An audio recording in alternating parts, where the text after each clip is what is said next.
कामायनी।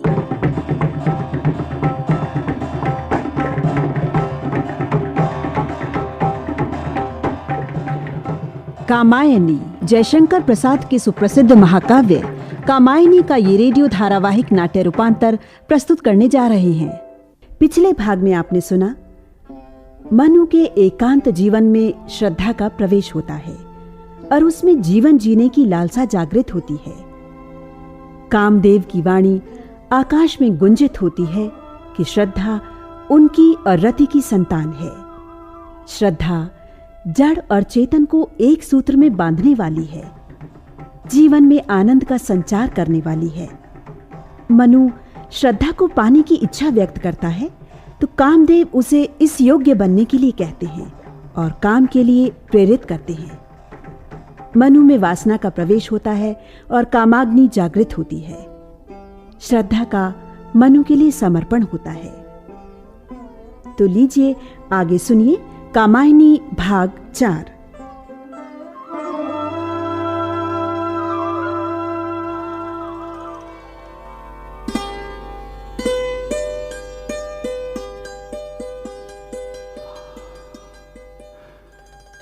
आज ले लो चेतना का ये समर्पण दान, विश्वरानी, सुंदरी नारी, जगत की मान।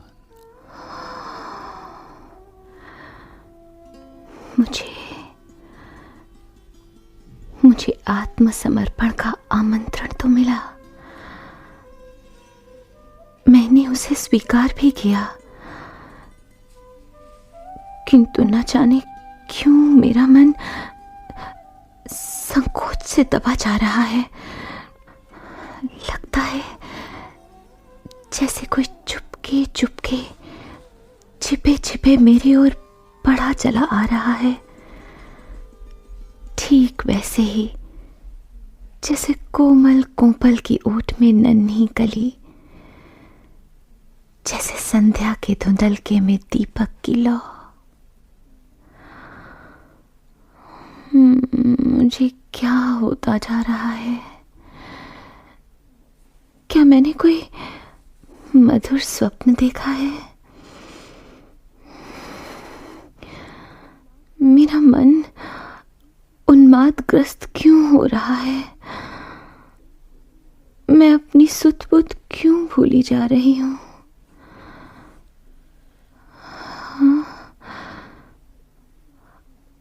अधरों पर अंगुली रखे हुए और आंखों में यौवनागम के समय का कौतूहल लिए तुम कौन हो जो मेरी ओर बढ़ी चली आ रही हो? लगता है जैसे तुमने मुझे आलिंगनबद्ध करने के लिए अपनी कोमल बाहें फैला रखी हैं।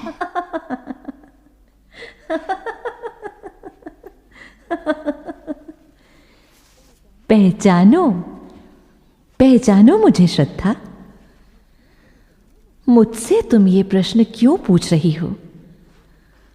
बार बार ये क्यों कह रही हो कि तुम्हारे सब अंग जैसे मोम के बने हैं? रह रहकर कोमलता के कारण बल खा रही हो, अपने में ही सिमटती सी जा रही हो। क्यों? इसका उत्तर स्वयं तुम्हारे पास है। मुझे अनुभव से पहचानो श्रद्धे। मुझे ये क्या हो गया है? मेरी वो तरल हंसी मुस्कान में क्यों बदलती जा रही है? क्यों हो गई है मेरी ऐसी दशा कि प्रत्यक्ष देखती हूं सब जो वो बनता जाता है स्वप्न। मैं मनु को छूना चाहती हूं, परंतु एक हिचक है जो मुझे रोक लेती है। उन्हें देखने की इच्छा होती है, परंतु देखने से पहले ही पलकें आंखों पर झुक जाती हैं। कुछ परिहास करना चाहती हूं, कुछ शब्द मुंह से फूटना चाहते हैं, पर सब जैसे अधरों तक आकर रुक जाते हैं। सोचो, पहचानो, अनुभव करो। अनुभव तो कर रही हूं, पर रोमांच से भर गई हूं मैं। मेरे रोम रोम मुझे आगे बढ़ने से रोक रहे हैं। तुम हो कौन? क्या हृदय की परवशता हो? तुमने मेरी सारी स्वतंत्रता छीन ली है। जो स्वच्छंद सुमन खिले थे, तुम जीवन वन से उन्हें बीन रही हो। इतना न चमत्कृत हो बाले, अपने मन का उपचार करो। मैं एक पकड़ जो कहती, ठहरो, कुछ सोच विचार करो। किंतु प्रकृति का ये उन्मत्त कर देने वाला सौंदर्य और मेरा ये यौवन। ठीक है, तुमने यौवन प्राप्त कर लिया है, किंतु तुम ये नहीं जानती कि यौवन चंचल होता है। तुम्हारे लिए तो वो केवल आनंददायक ही है। याद रखो, यौवन पहाड़ी झरने की भांति है।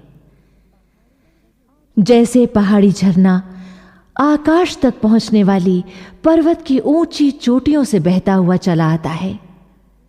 उसकी गति में कलरव और चट्टानों से टकराने के कारण एक कोलाहल होता है। वो अपने जल के कारण बिजली की भांति चमकदार होता है। उसी प्रकार यौवन में सौंदर्य और उसके उपभोग की लालसा गतिमान रहती है। मेरे भीतर एक नवीन चेतना मचल रही है। जिसे तुम चेतना कह रही हो, वो यौवन का उन्माद है, एक पागलपन है। और यौवन? चेतन प्राणियों के लिए यौवन एक मंगलमय वरदान है। इसे ही सौंदर्य कहते हैं। यौवन काल बड़ी विचित्र परिस्थिति है। इस काल में अनगिनत इच्छाओं की पूर्ति की कामना बनी रहती है। मन लालसाओं की पूर्ति के लिए मचल मचल उठता है। पर तुम्हारी अद्भुत गुनगुनाहट ने तो जैसे मेरी मन की गतिविधियों पर पहरा बिठा दिया है। ये तो कहो, तुम हो कौन? जो अपने स्वभाव से अत्यंत चंचल है, उसी चंचल यौवन की मैं संरक्षिका हूं। मैं चंचल यौवन को गौरव और महिमा का पाठ पढ़ाती हूं। आगे चलकर जो ठोकर लगने वाली है, मैं धीरे से उसके प्रति सावधान करती हूं। किंतु ये तो कोई परिचय नहीं हुआ। प्रलय के पूर्व जिस समय देव जाति इस लोक में निवास करती थी, उस समय मैं भी थी। मैं देव जाति की रानी थी। तुम्हारा कोई नाम तो रहा होगा? हां, मेरा नाम रति था और मेरे पति थे कामदेव। देवताओं ने काम का दुरुपयोग किया, उनका अतिचार बढ़ा और मैं अपने पति से वंचित हो गई। रति तो उत्तेजना का। हां, मैं कभी उत्तेजना का कारण थी, किंतु पति से वंचित होने के पश्चात मैं निषेध की प्रतिमा बनकर रह गई हूं। जिस प्रकार पहले मैं मन में प्रबल उत्तेजना उत्पन्न कर सकती थी, वो अधिकार अब मेरा नहीं रहा। परंतु तुम सामने क्यों नहीं आ रही? तुम मुझे दिखाई क्यों नहीं दे रही? अब मैं अनुभव में ही शेष रह गई हूं। चेष्टाओं, हाव भावों में ही मुझे अनुभव किया जा सकता है। तब तो तुम्हारा नाम? हां, मेरा नाम बदल गया है। मैं रति की प्रतिमूर्ति हूं और मेरा नाम लज्जा है।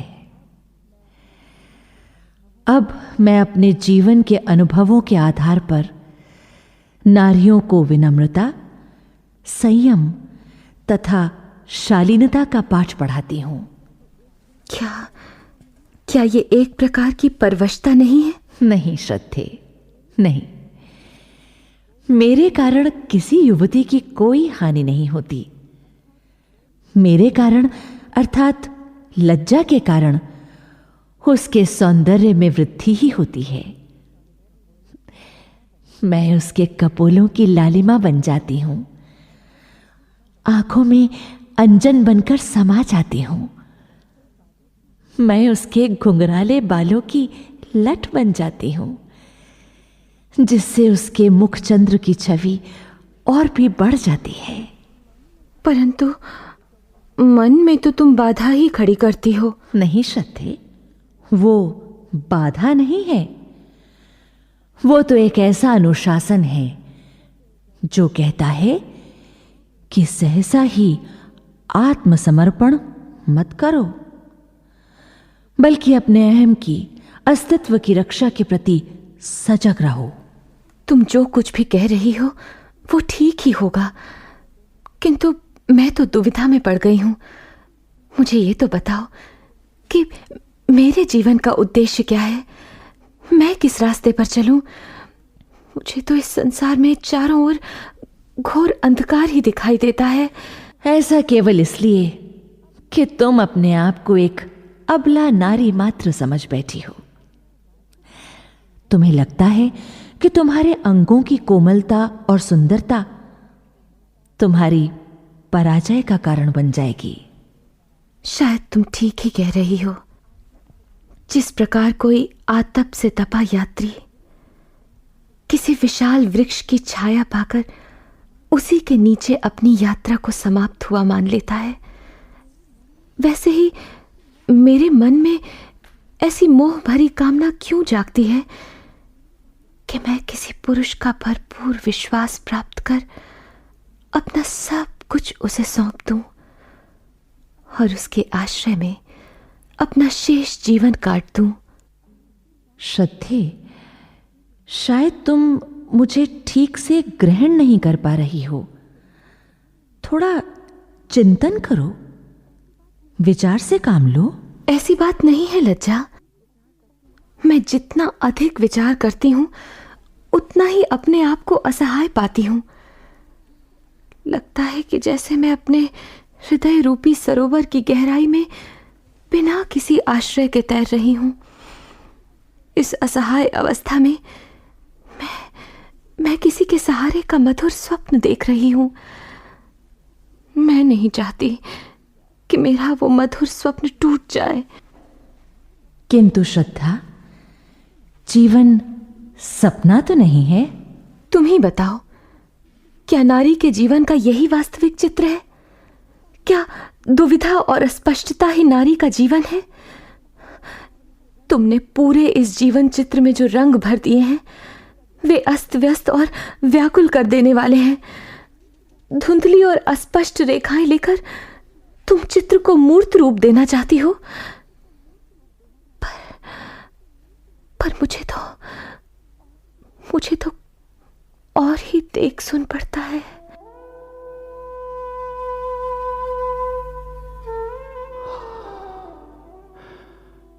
आज ले लो चेतना का ये समर्पण दान। विश्वरानी, सुंदरी नारी, जगत की मान।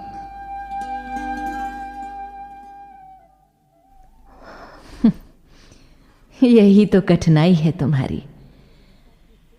तुम अपनी प्रशंसा के 2 बोल सुनकर ही छक जाती हो। मेरे उपदेश का इसीलिए तुम पर कोई प्रभाव नहीं होता। मैं बड़ी विषम स्थिति में हूं इस समय। एक ओर तो मनु की मनुहार है, दूसरी ओर तुम्हारी चेतावनी। मेरी स्थिति तो अब यह है कि मैं तुम्हारे उपदेश को सुनकर आगे बढ़ने से रुक जाती हूं, थोड़ा ठहरती हूं, लेकिन कुछ भी सोच विचार नहीं कर पाती कि मुझे क्या करना चाहिए और क्या नहीं। मैं तो उस पगली स्त्री की तरह हो गई हूं जो बैठी हुई दिन रात अपने ही आप भीतर ही भीतर ऊट पटांग बकती रहती है। मेरे अंकुश से काम लो, समझाओ अपने मन को। मेरा मन ही तो मेरे कहे में नहीं है। वो मुझे न जाने क्या व्यर्थ की बातें सुझाता रहता है। मैं जब कभी भी तुम्हारे कथनानुसार पुरुष पर, मनु पर अधिकार करने का प्रयत्न करती हूं, तभी मैं विवश हो जाती हूं, स्वयं उसके अधिकार में हो जाती हूं। कैसी विपरीत बात श्रद्धे, तुम पुरुष को अपने पाश में। तुमने ठीक कहा। मैं अपनी भुजाएं मनु के गले में एक पाश की भांति ही डालती हूं, किंतु उसे बंधन में डालने के बजाय स्वयं उसके जाल में फंस जाती हूं, ठीक उस लता की तरह जो प्रयत्न तो करती है कि वृक्ष को अपने पाश में बांध लेगी, किंतु स्वयं ही उससे लिपट झूल कर रह जाती है। तब तो तुम में संकल्प की कमी है, तुम्हारी समझ में कुछ आता ही नहीं। मेरी समझ में तो यही बात आती है कि मैं एक नारी हूं और मुझे पुरुष के चरणों पर समर्पित हो जाना चाहिए। मैं सोचती हूं कि मैं अपना सर्वस्व मनु को सौंप दूं, और उस समर्पण के बदले में तुम्हें क्या मिलेगा? मुझे तो स्पष्ट दिखाई दे रहा है कि बदले में मनु से कुछ भी न लूं। मैं तो निस्वार्थ भाव से मनु को अपना आप समर्पित करने की बात ही समझ पाई हूं। मैं तो तुम्हारी बातों का इतना ही अर्थ लगा पाई हूं। क्या कहती हो? ठहरो नारी, अपने अश्रुजल से संकल्प कर जीवन के सुनहले सपनों को तुम पहले ही दान कर चुकी हो। तुम भले ही भूल गई हो, किंतु मुझे हवा में तैरते तुम्हारे वो शब्द आज भी सुनाई पड़ रहे हैं, जब तुमने मनु से कहा था, समर्पण लो सेवा का सार, आज से ये जीवन तुम्हारे चरणों में निर्विकार भाव से निछावर करती हूं। दया, माया, ममता लो आज, और मधुरिमा तथा मेरा अगाध विश्वास भी ग्रहण करो। कुछ याद है तुम्हें? हाँ, याद है। मैं केवल अपने आप को भूली हूं। किंतु ये मत भूल जाना श्रद्धे कि तुम एक आस्था हो, केवल कोमल और असहाय नारी मात्र ही नहीं हो। अपनी दुर्बलता के क्षणों में विश्वास को अपने हाथ से मत गंवा देना। भूलो मत कि तुम केवल श्रद्धा हो। विश्वास रूपी पर्वत से निकलते झरने की भांति जीवन के सुंदर समतल में तुम्हें बहना होगा। किंतु मेरे हृदय में जो उत्थान पतन हो रहा है, जो निश्चय अनिश्चय की आंधी उमड़ रही है, उससे उबरने का क्या उपाय है? इसका तो अर्थ हुआ कि तुम अंतर्द्वंद्व से जूझ रही हो। सद्वृत्तियों और दुष्प्रवृत्तियों का संघर्ष तुम्हारे भीतर चल रहा है, किंतु ये कोई नई बात नहीं है। देवों और दानवों की विजय हार, उनके संघर्ष तो सदा से चलते आए हैं। हाँ, ये तो एक ध्रुव सत्य है। इसके पीछे एक सत्य और भी है, उसे समझो। वो क्या है? इतिहास इस बात का साक्षी है कि देवता विजयी हुए और राक्षस पराजित हुए। इसी प्रकार श्रद्धे व्यक्ति के मन में सद्वृत्तियों और दुष्प्रवृत्तियों का संघर्ष स्वाभाविक रूप से हुआ ही करता है। अगर तुम्हारे मन में भी यही संघर्ष चल रहा हो तो तुम्हें यह याद रखना चाहिए कि विजय सद्प्रवृत्तियों की ही होती है। और वो नारीत्व का जो मूल मधु अनुभव है, जो विहस कर मेरे भीतर एक चाव बढ़ा रहा है, वो क्या है? जिसे तुम मूल मधु अनुभव समझ रही हो वो केवल वासना है, और उससे सुरक्षित रखने के लिए ही मैं तुम्हारे निकट आई हूं। तुम शायद मेरी स्थिति को समझ ही नहीं पा रही हो। मैं सब कुछ समझ रही हूं। मैं जानती हूं कि इस समय तुम्हारी स्थिति एक पराजित व्यक्ति की भांति है।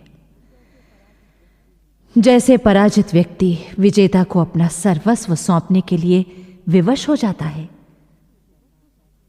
उसी प्रकार अब तुम मनु के आगे उसका नर्ममय उपचार पाकर उसके बोझ तले झुक गई हो। नहीं, ऐसी बात नहीं है। बात तो ऐसी ही है। क्यों व्यर्थ में अपने आप को भुलावा दे रही हो? तुम पराजित व्यक्ति की भांति ही हो। भीतर से जैसे उसका मन हो रहा होता है, ऐसे ही तुम्हारा अंतरतम विषादग्रस्त है। जैसे वो बाहर से चेहरे पर मुस्कान लिए संधि पत्र पर हस्ताक्षर करने को विवश हो जाता है, उसी प्रकार तुम सर्वस्व समर्पण के लिए विवश हो।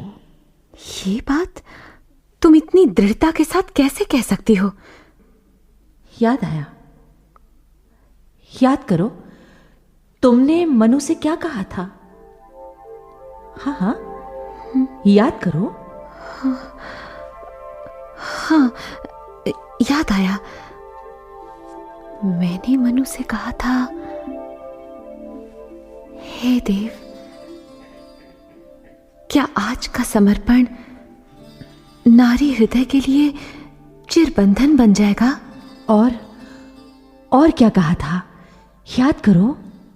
मैंने आह भरकर कहा था, मैं दुर्बल नारी हूं, जिसका उपभोग करने में प्राण विकल हूं। क्या मैं ऐसा दान ले सकूंगी? यही तो पराजित व्यक्ति की स्थिति है। समर्पण में बंधन और दान के स्वीकार में विकलता। तब मैं क्या करूं?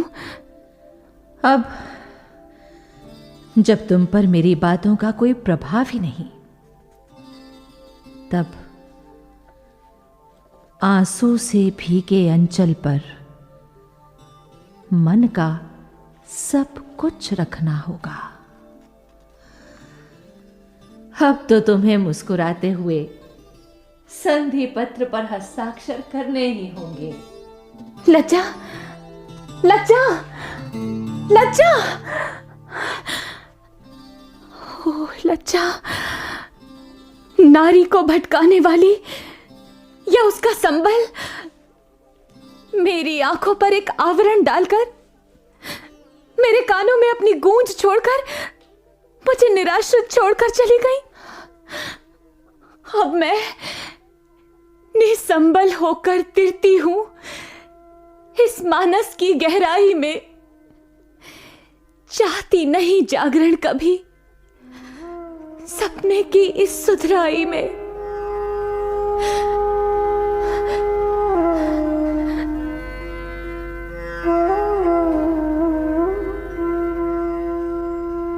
देख लो दिग्बंधुओं, देख लो,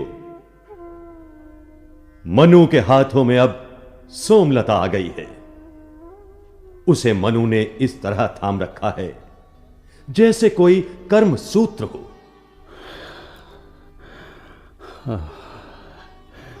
मेरे मन में नई नई अभिलाषाएं क्यों हिलोरें ले रही हैं? एक नवीन आशा जैसे मुझे किसी ओर खींचे चली जा रही है। रह रहकर सोम रसपान करने की लालसा मन को आकुल कर रही है। ये मुझे क्या होता जा रहा है? क्या हो रहा है?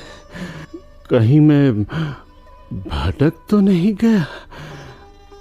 नहीं नहीं नहीं, भटकने का तो प्रश्न ही नहीं। मुझे कर्म यज्ञ में लीन होना ही होगा। यही है उन्नति और सुख की सीढ़ी। हाँ, यही कर्म तो मेरे लिए सुख और उन्नति का द्वार खोलेगा।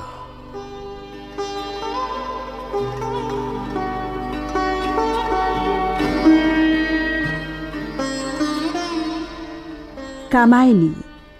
अभी आप जयशंकर प्रसाद के सुप्रसिद्ध महाकाव्य कामायनी पर आधारित इस रेडियो धारावाहिक का चौथा भाग सुन रहे थे। रूपांतरकार और निर्देशक थे विश्व प्रकाश दीक्षित बटुक, प्रस्तुतकर्ता नवीन, संगीतकार रास बिहारी दत्ता, ध्वनि अंकन KN जोशी, निर्माण प्रबंध प्रियंका। भाग लेने वाले कलाकार थे योगेंद्र टिक्कू, सुचित्रा गुप्ता, अश्वनी वालिया और प्रतिभा शर्मा।